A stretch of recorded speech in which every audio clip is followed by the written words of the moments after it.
Boa tarde, irmãos. Hoje nós vamos falar sobre a lição 10, Espiritismo.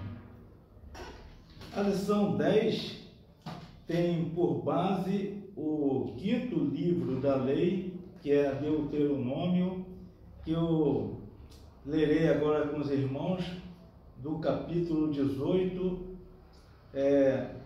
nos versículos 9 a 18, que diz: contra os adivinhos e os feiticeiros. Diz assim o texto: quando entrares na terra que o Senhor teu Deus te der, não aprenderás a fazer conforme as abominações daqueles povos. Não se achará entre ti quem faça passar pelo fogo o seu filho ou a sua filha, nem adivinhador, nem prognosticador, nem agoureiro, nem feiticeiro, nem encantador, nem necromante, nem mágico, nem quem consulte os mortos. Pois todo aquele que faz tal coisa é abominação ao Senhor. E por estas abominações o Senhor teu Deus os lanças de diante de ti. Perfeito serás para com o Senhor teu Deus, porque estas nações que hás de possuir ouvem os prognosticadores e os adivinhadores. Porém a ti o Senhor teu Deus não permitiu tal coisa. O autor da lição traz na página 53 o seguinte contexto. Ele, voltando-se para Brasil, ele diz: estima-se que em cada 2 brasileiros, um teria envolvimento com uma das pessoas, em várias formas de espiritismo. Ele fez uma estatística um pouco aleatória e ele diz que chegou a essa conclusão baseando-se na literatura, nas novelas de TV e até a linguagem das pessoas, ou seja, na troca de ideias no dia a dia. E ainda continua: as práticas espíritas remontam a tempos antiquíssimos. Ele cita aqui que aparecem no Brasil com características marcadamente locais. E ele divide este período em Brasil Colônia, Brasil Império e Brasil República. Então nós teremos de fazer uma retrospectiva da história para contextualizar esta lição. E ele afirma que todos nós, brasileiros como um todo, a sociedade, foi influenciada por essas práticas espíritas. E diz mais: alguns são espíritas por tradição familiar, outros para escapar de problemas sociais ou maritais, ou para ter saúde restaurada. Ainda outros por influência da mídia e seus gurus. Há também os que se deixam atrair pelas baixas exigências morais, ou seja, as flexíveis exigências éticas morais, e pelas promessas de que cada um pode e deve efetuar a própria salvação por meio de boas obras. Aí continua ele fala na origem do espiritismo em si, e encaminhando, para a nossa história, nós vemos aqui que Moisés, quando conduziu o povo do Egito para a terra de Canaã, ou seja, a terra prometida, ele fez uma observação severa no 5º livro que acabamos de ler, sobre a prática, proibindo a prática do espiritismo. Esse espiritismo nós encontramos registro bem antes disso, registro na própria palavra, quando os povos, né? Os povos da antiguidade se reuniam para agradecer as grandes safras, para cultuar os deuses do Nilo, ali naquela época em que o povo hebreu teve cativo no Egito. Então, ali há registros desses cultos. Mas o culto espírita se acentuou praticamente no cativeiro do povo hebreu. Porque, além do povo hebreu conquistar a terra de Canaã, ele se deixou influenciar ou se contaminar pelas práticas daqueles povos que ali já habitavam. E aqui, quando se fala não deixar o filho passar pelo fogo, não cultuar imagens, não falar com adivinhos, nós temos registros até de reis, né, como Saul, que se deixou levar pela influência de uma necromante. Ele foi consultar uma necromante. Outros registros nós encontramos na prática de reis que deixaram seus filhos passarem pelo fogo. Registro mais acentuado ainda, nós vemos pela adoração daquela serpente Neutzan, que foi destruída só no reinado de Ezequias. Então, quer dizer, o povo, ele se deixou enfraquecer e se contaminar. Antes disto, eu queria fazer um registro lá no livro de Isaías, no capítulo 14 de Isaías,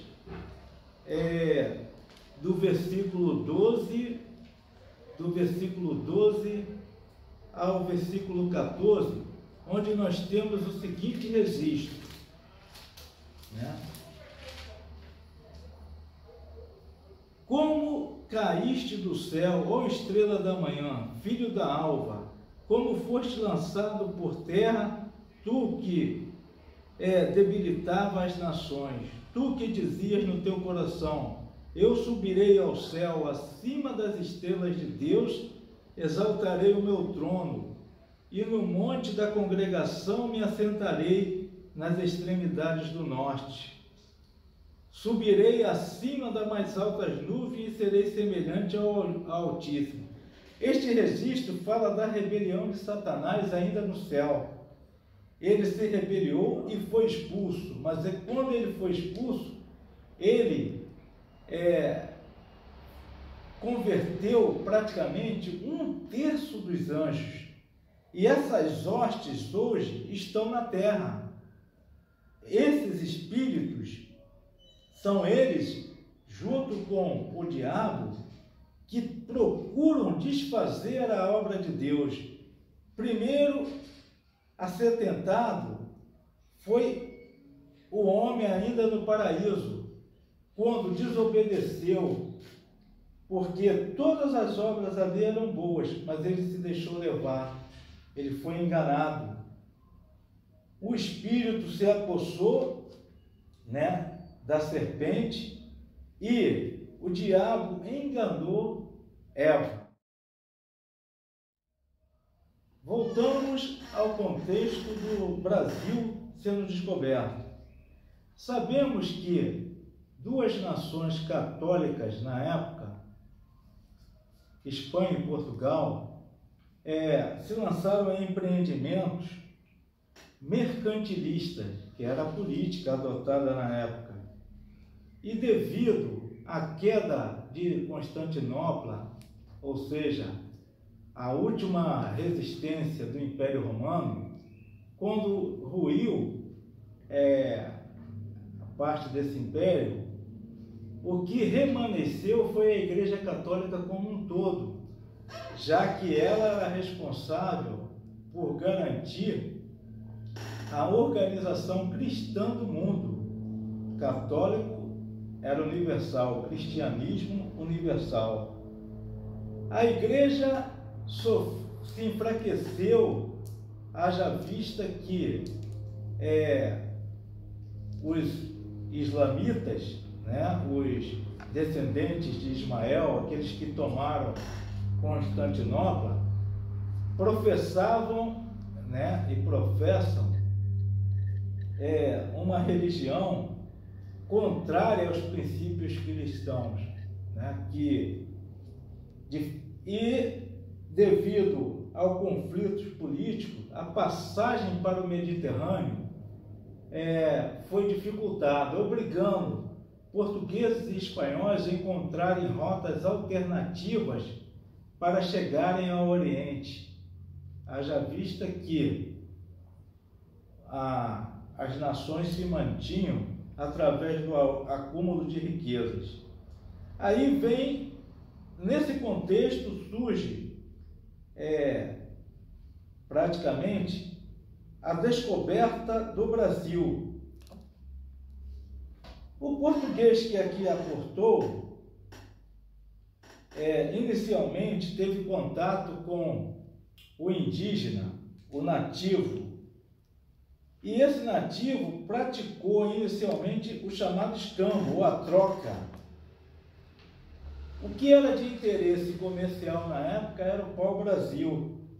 E o contato com o nativo se deu de uma forma muito intensa, porque Portugal, inicialmente, não tinha interesse em ocupar de imediato a terra, porque os lucros dela estavam todos voltados no comércio com os países do Oriente.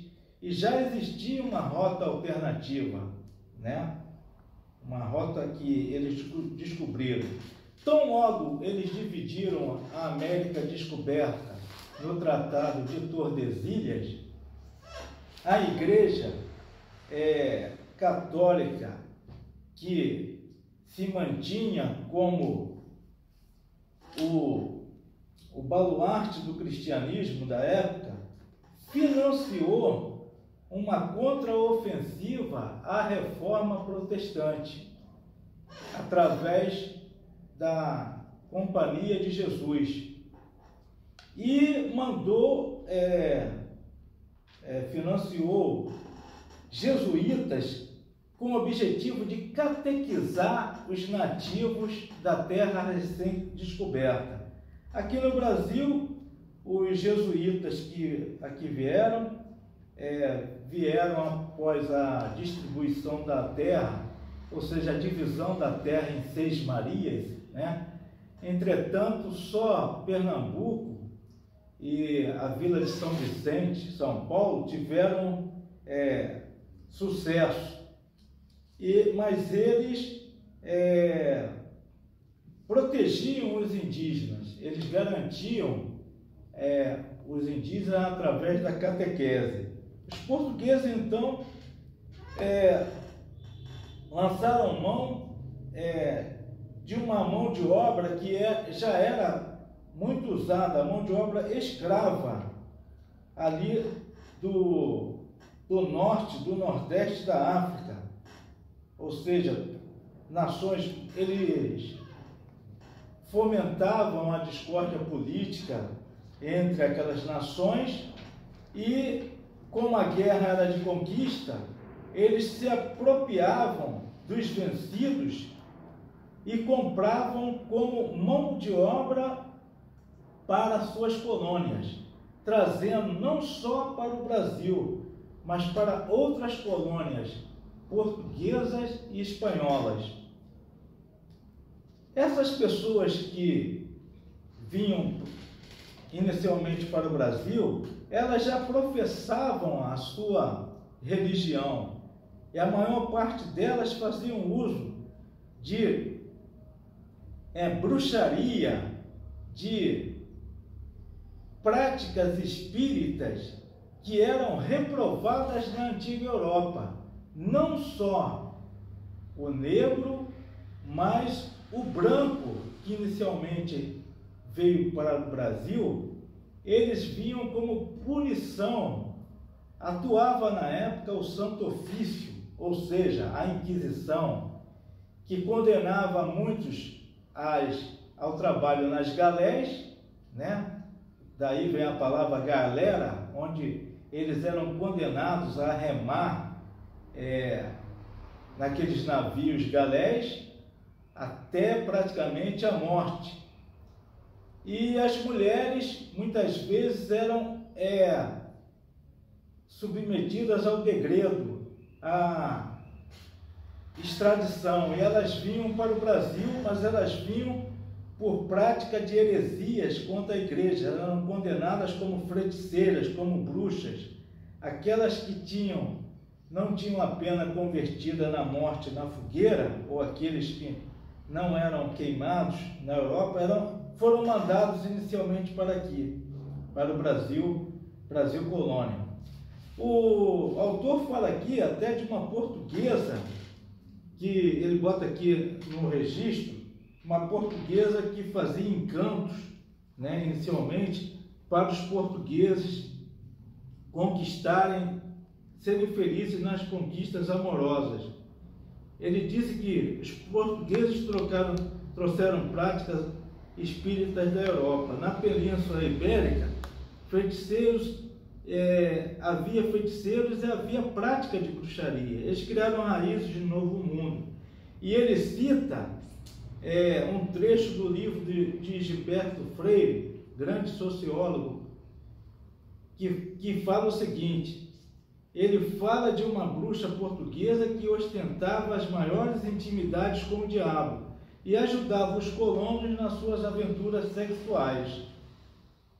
Então, já havia um embrião espírita na colônia.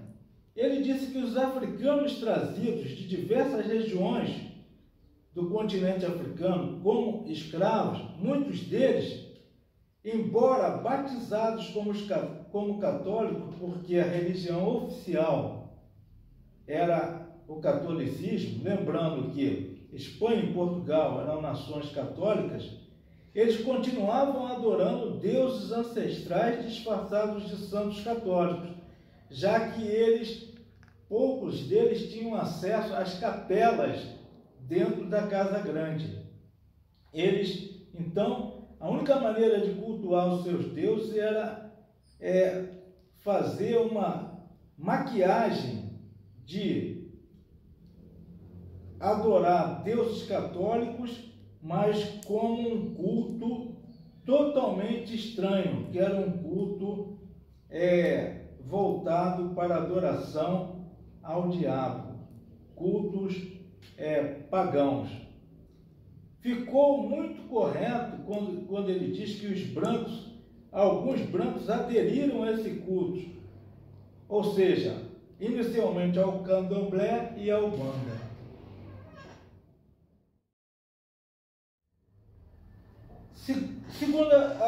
Dando continuidade ao contexto, nós vamos falar da vinda do governo geral, primeira capital, Salvador, e depois, logo em seguida, com a disseminação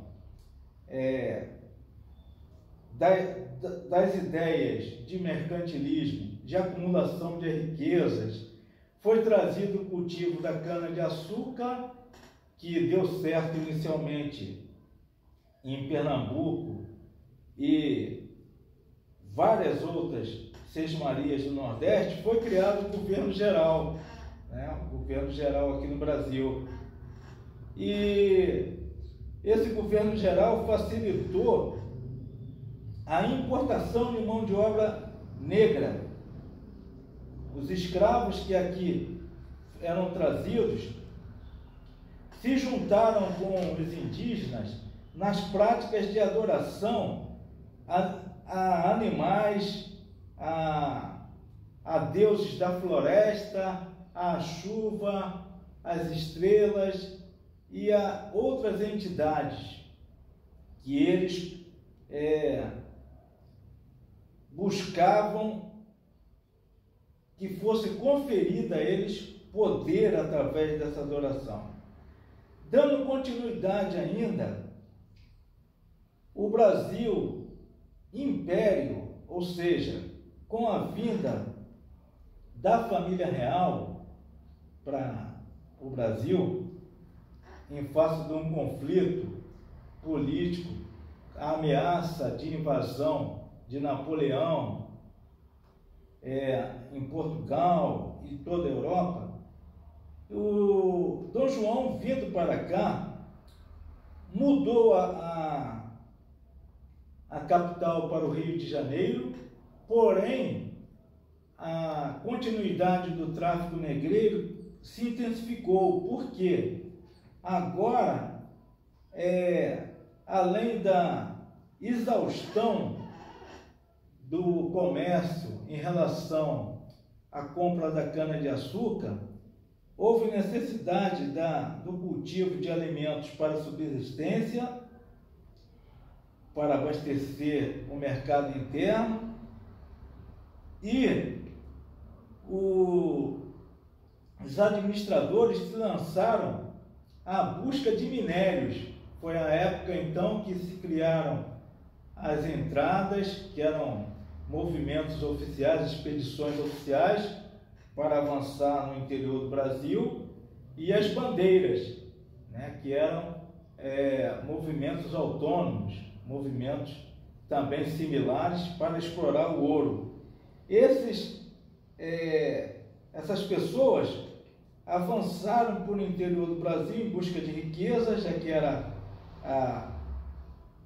a fonte de custeio da antiga Europa, ou seja, da metrópole portuguesa, e, consequentemente, da ampliação e da ofensiva chamada Contra-Reforma, que a Igreja preparava contra o protestantismo na velha Europa, eles avançaram Brasil adentro.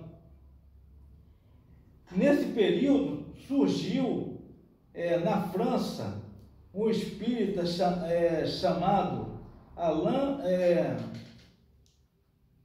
um francês, Hippolyte Rivail, que se denominou com o nome de um poeta druida, né, Allan Kardec. Ele formatou, ou seja, ele reuniu, através de livros codificados sobre a forma de pergunta e resposta, as bases do chamado kardecismo, que teve grande influência e difusão nas ideias do espiritismo como um todo, alcançando até o Brasil República, né? Porque pessoas nobres e pessoas de influência se deixavam levar pela facilidade do culto a entidades espíritas. A doutrina do espiritismo.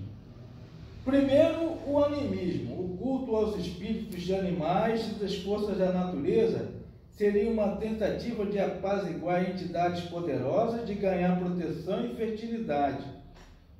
E o autor registra que até mesmo na América Espanhola se praticava através dos nativos do Peru. Ele cita aqui que o kardecismo ensina que o ser humano é um espírito. O seu corpo é apenas morada temporária, passa por sucessivas reencarnações. Os males que sofrem numa vida seriam consequência de pecados cometidos em existências anteriores.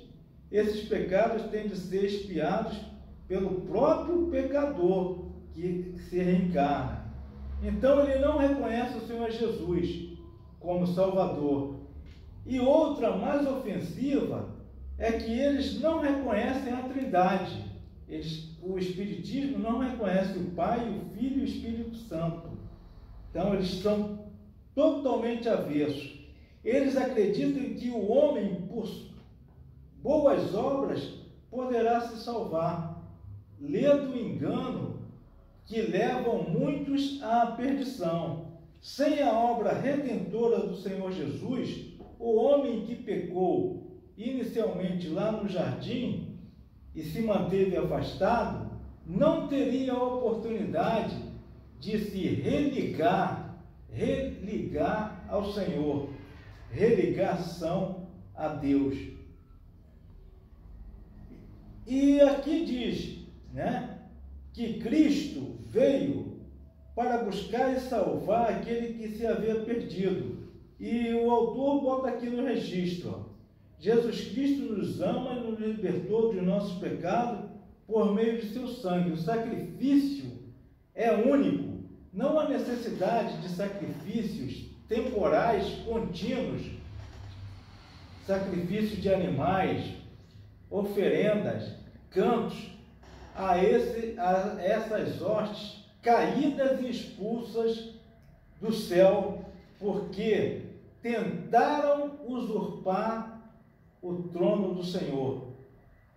Ele ressalta aqui que, em vez de desprezar o corpo, Deus o honra, pois Cristo viveu e morreu em corpo humano, coisa que não é aceita pela maioria dos espíritas. A Umbanda é uma nacionalização do candomblé, ou seja, o candomblé tem origem africana, e aqui a Umbanda é a reunião de os cultos religiosos por meio de falanges, ou seja, aqui diz, ensina que existem ordens organizadas de espírito, as 7 falanges do bem e as 7 falanges do mal. Com a evolução do planeta Terra, as potências malignas hão de desaparecer. Nós temos o registro de João em Apocalipse. A Bíblia afirma que há organização hierárquica dos espíritos e que existem bons e maus. Os maus, porém, não se tornam bons por evolução, o que contraria frontalmente princípios pregados pelo kardecismo.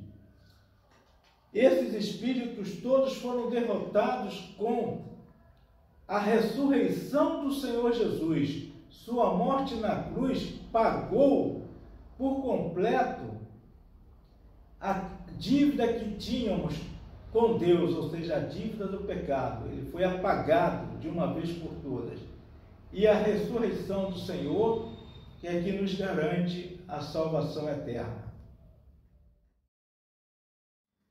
Também temos registros na Velha República, registros esses feitos pela Inquisição, atuação da Inquisição aqui no Brasil, da prática de feitiçaria e da magia sexual, traço de origem do satanismo europeu português, a influência e mistura da prática espírita entre os que aqui vieram colonizar e explorar o Brasil. Continuando, nós vimos também que o Espiritismo ensina que os espíritos dos mortos podem se comunicar com os vivos, quando muitos são enganados. O próprio pastor presbiteriano Hernandes Dias Lopes registra e escreve: os espíritas argumentam que a proibição de Deus em relação à consulta aos mortos é evidência de que já havia nos tempos antigos a comunicação dos mortos com os vivos.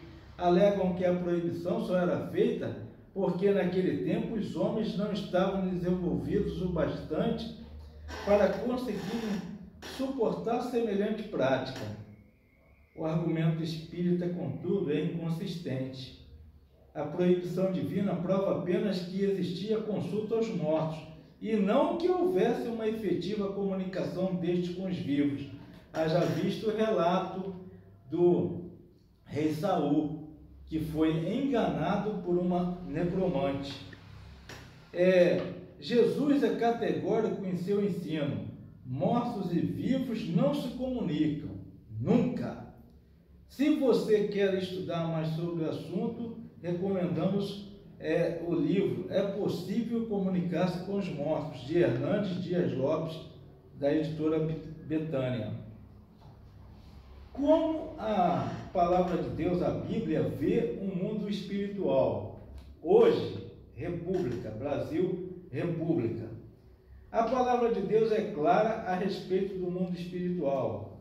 Os espíritos existem e foram criados por Deus para a sua glória. Nós lemos aqui que houve uma rebelião. Satanás foi lançado com 1/3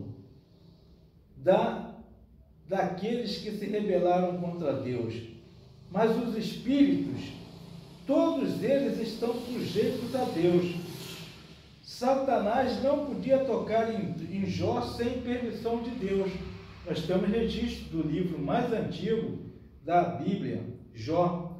Os espíritos estão sujeitos ao Senhor Jesus. Nada pode ser feito sem a sua permissão. Os espíritos estão sujeitos ao Senhor Jesus Cristo.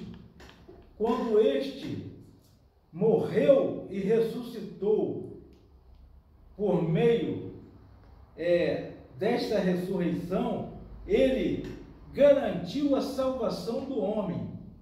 E ele foi e pregou a esses espíritos caídos sobre a sua glorificação à destra do Pai, em nossa defesa. Deus usa os seus servos fiéis e a igreja que aguarda o retorno do Senhor Jesus como testemunhas da sua sabedoria e poder diante do mundo invisível dos espíritos. Os espíritos rebeldes, liderados por Satanás, opõem-se a Deus e aos seus servos em tudo. Nós temos registro de endemoniados, temos registro de pessoas possessas que foram libertas através do sangue do Senhor Jesus, na sua primeira vinda, através de milagres, e no decorrer do seu aguardo para buscar a sua igreja. Esses espíritos querem atrair para si a adoração que só é devida a Deus. Eles espalham doutrinas falsas e mentira. Eles foram derrotados na cruz. Eles ficarão condenados e presos para sempre. Porém, eles podem entrar e possuir humanos e animais. Se nós nos deixarmos enfraquecer, seríamos presa fácil, porque o corpo do homem é templo do Espírito Santo de Deus. Quando o Senhor Jesus ascendeu, ele derramou, deixou que fosse derramado, através do seu poder, o Consolador, o Espírito Santo, que habita no corpo de cada um que confessou o nome do Senhor Jesus.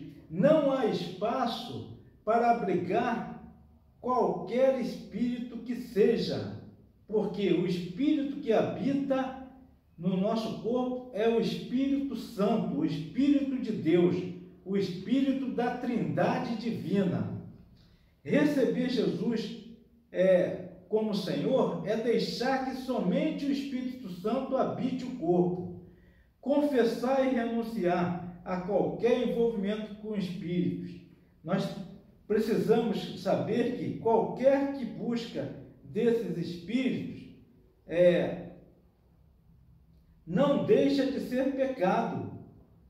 Porque quando você entrega o seu corpo àquele que não detém o poder, você está glorificando o diabo, o inimigo de Deus.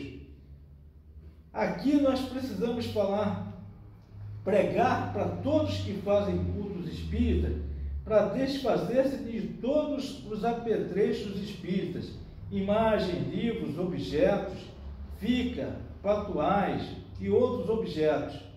porque eles foram usados como comunicação com entidades espirituais demoníacas. Os demônios têm de ser afastados para que não tenham como iludir, mentir a essas pessoas que hoje são libertas. Ter feridas emocionais e psicológicas saradas pelo amor e pelo conselho dos irmãos em Cristo. A necessidade de comunhão com as pessoas recém-convertidas. Enfrentar os problemas que talvez tenham sido motivo de ter procurado ajuda no espiritismo, como aconselhamento no casamento, nos negócios ou em outras áreas, porque corpo, alma e espírito pertencem a Deus, irão voltar para Deus, porque é garantida a salvação eterna. Por outra feita, a condenação eterna a que está sujeito o diabo e suas hostes não pode prevalecer contra nós. Receber intercessão. Essas pessoas precisam de nossa oração constante. As grandes orações de Paulo pelos crentes recém-convertidos, chamados gentios, na cidade de Éfeso e na cidade de Colosso, visava segurar e garantir aqueles recém-convertidos. Pode dar continuidade? Pode. Aqueles recém-convertidos que praticavam cultos a deuses pagãos, aqueles deuses do Olimpo, que se deixavam profanar por festas de orgias, festas de comilanças, de bebedeira, culto a deuses pagãos como Dionísio, como Baco, que foi cultuado por práticas espíritas. Irmãos, o feitiço ou o despacho não tem poder contra o cristão. Lembremos-nos de Balaão, aquele profeta desobediente que tudo fez para amaldiçoar o povo de Deus por dinheiro. A ele não foi permitido fazê-lo, e ele perdeu até a riqueza que ganharia, porque a maldição foi convertida em bênçãos, bênçãos sem medidas. No final, ele foi forçado a confessar diante o rei que o contratou: não há magia que possa contra Jacó, nem encantamento contra Israel. Irmãos, nós somos selados pelo Espírito Santo de Deus e precisamos difundir esta palavra para a libertação de todo aquele que crê no Senhor Jesus e aquele que precisa ser liberto do pecado, do culto a deuses estranhos, do culto do espiritismo. Que ele se volte para o único e suficiente Salvador, que é Jesus Cristo, o Senhor.